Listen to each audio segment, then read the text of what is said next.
So hi everyone, my name's Courtney. I just joined Staylist. I've been with them for about a month and a half now as the customer success manager.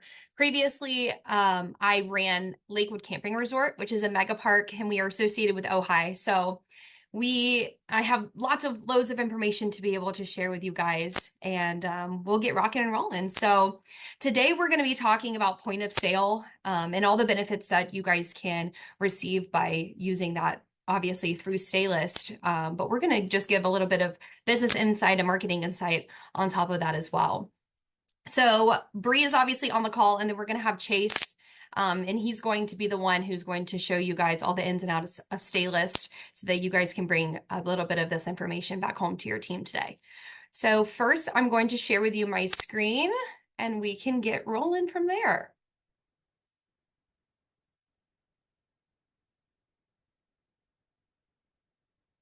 Alrighty. So obviously, we're going to talk about point of sale within food and beverage.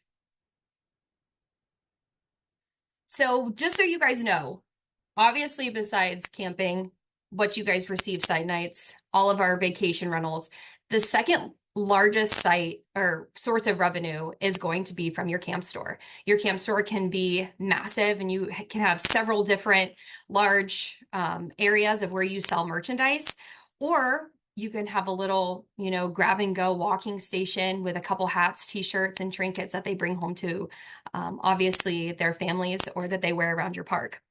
So how the modern traveler, when they camp with us, this is what they expect. They expect for us to be able to provide for them good service and to be able to remember our park whenever they are, going to the next one or planning their vacation to come back and see us. And it's growing on-site food and beverage and retail, which is enhancing guest experience. And that's why we're all here. We're all here to be able to make our campground, our RV park, the best, newest, thriving within the industry.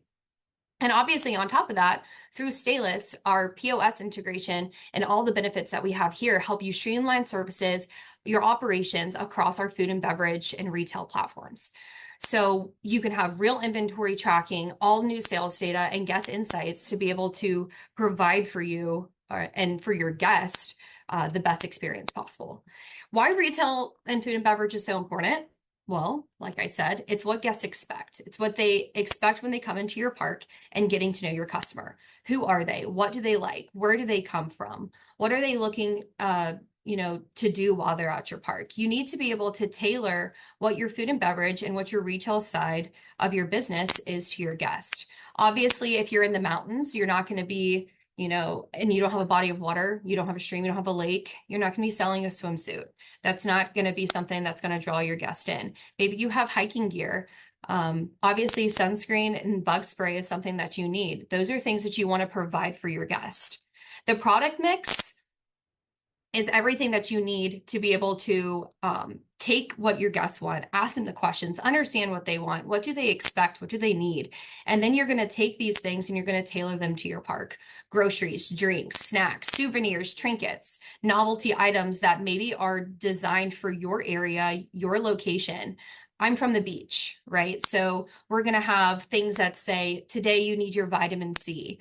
And then it's going to be branded with my campground's logo at the bottom, right? Little things to be able to be like, oh my gosh, that's so cute. Or, oh, I need to take this home, to my family, be able to take this to experience it, look at it later and be like, you know what? I need to go back to this place. Or maybe just your grab and go M&Ms or your Coca-Cola because you're hungry throughout the day. These are things that we need to provide for our guests to be able to give them the best experience possible. So we're talking about trends, right? Food and beverage, we know is a trend. We know retail is a trend. Grab and go snacks, you guys, if you're not selling these in your RV park, you need to sell them in your RV park. So here, this is actually from US Foods. We sell these in our campground. You have breakfast, you have lunch, you have dinner.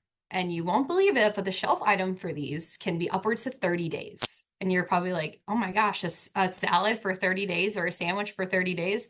You refrigerate it right, you freeze it right, then your guests will never know the difference. Pop them into the microwave if you have one, and bada bing. Now you have a full service food and beverage at your park, right? So depending on, what you tailor to,